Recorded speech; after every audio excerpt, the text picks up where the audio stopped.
옥비랑 한삼을 뿌리다. 송이복. 발췌 낭독. 8쪽. 모든 예술은 결을 만들고 장을 마련한다. 결은 자연으로부터 영감을 얻는 경우가 적지 않다. 예컨대 강의 물결, 들녘의 바람결, 원목의 나뭇결 등이 가장 대표적인 자연의 결이다. 사람의 살갗에 잡힌 주름이나 달빛 바다의 잔물결인 윤술 역시 결들이 자연스럽다. 아니면 넓은 범주에서는 사람의 숨결, 꿈결도 자연에 해당한다. 생명현상이 곧 자연현상이니까. 이 대목에서 장이란 소통이 이루어지는 때와 곳을 말하는 개념인데 장은 예술의 장터다. 장이 시간으로 서면 시간예술이요, 장이 공간으로 서면 공간예술이다. 만약 예술의 장이 시공간을 두루 아우르면 두말할 나위도 없이 종합예술이다.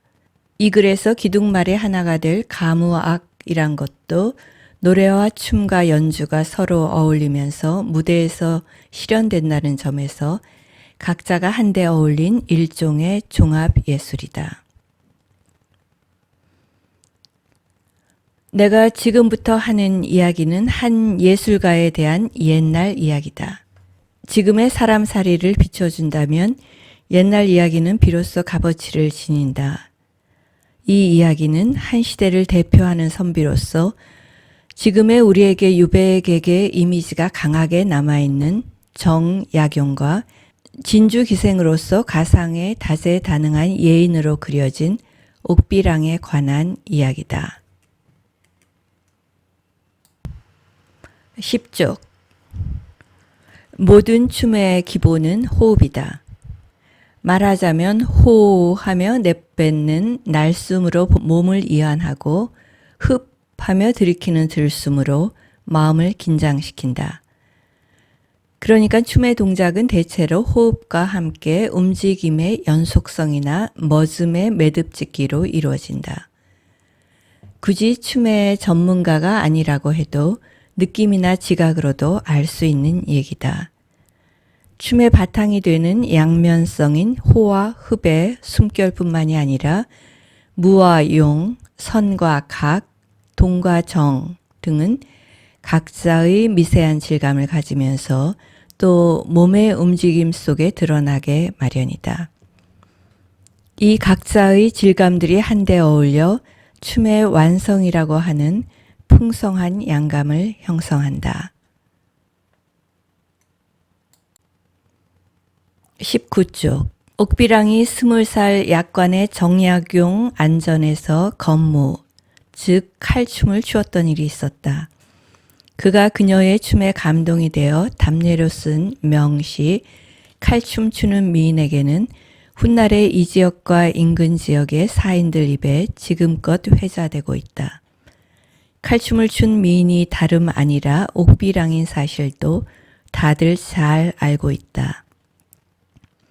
지금은 진주의 기녀들에게 시를 써준 정약용에 대한 담례로 옥비랑 이하 진주 기녀들은 교방 국거리 춤을 추려고 한다.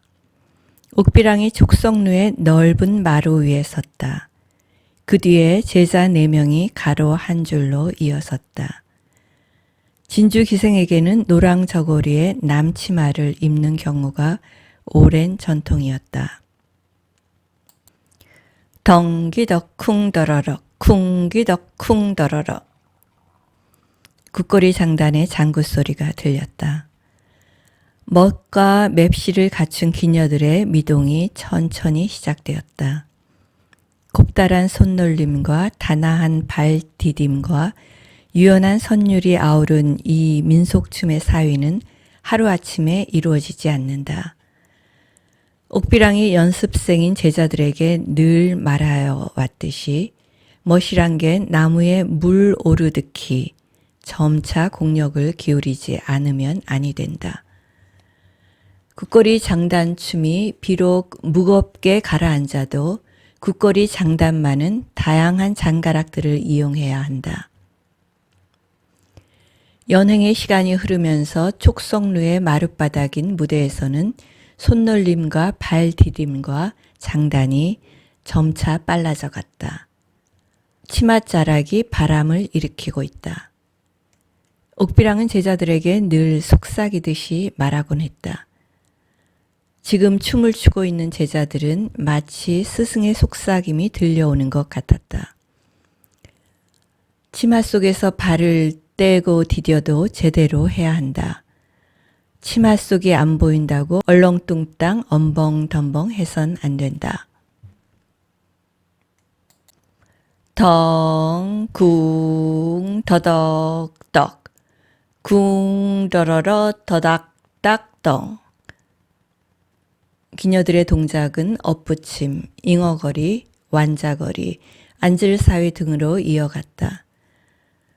손놀림과 발 디딤이 춤의 기본이라면 앉을사위는 춤의 완성이 된다. 이 완성된 동작을 두고 옥비랑은 춤의 온바탕이라고 했다.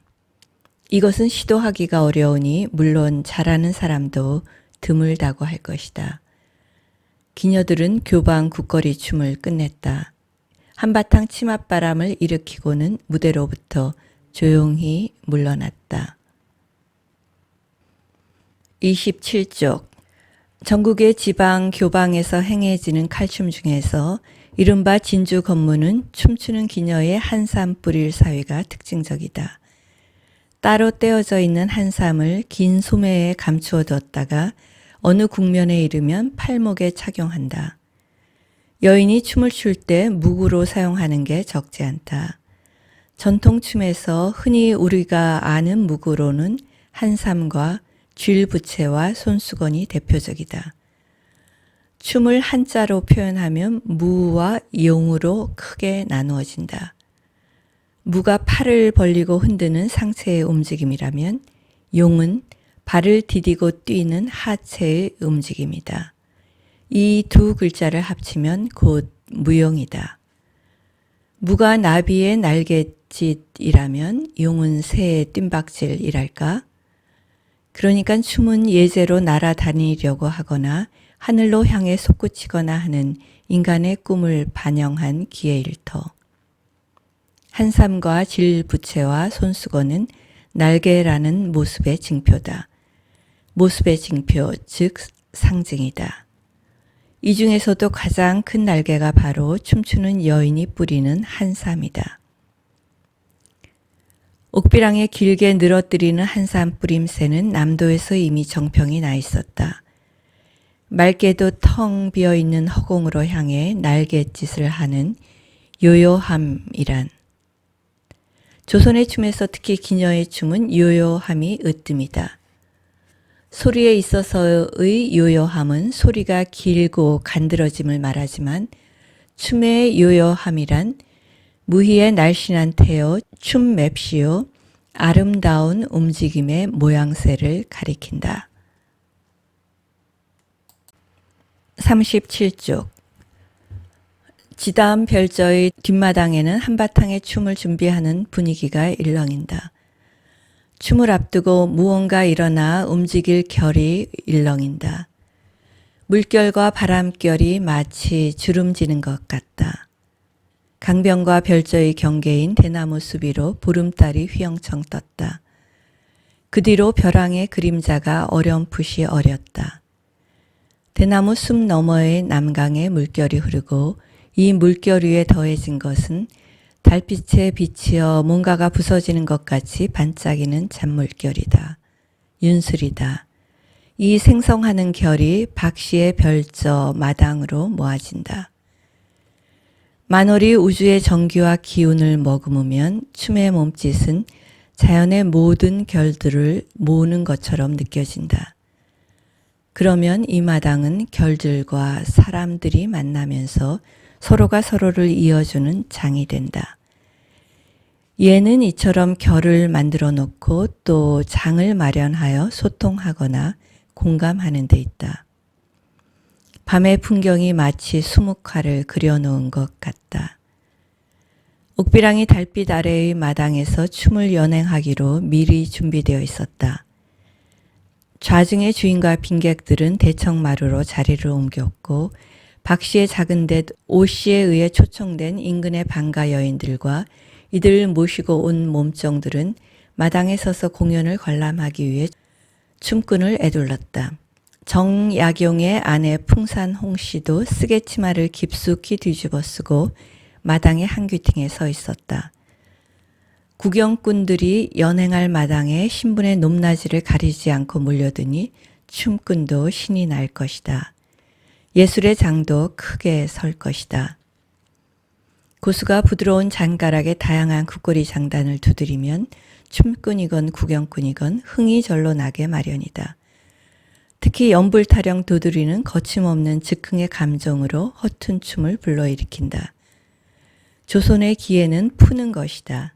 맺힌 것 혹은 울분을 풀거나 바라는 것 혹은 꿈을 푸는 것이다. 이를테면 한 풀이요 동시에 신명풀이다. 덩기덕 쿵더러럭 쿵기덕 쿵더러럭 덩쿵 더덕덕 쿵더러러 더닥닥덩. 진주에서 유명한 교방 국거리 춤이 시작되었다.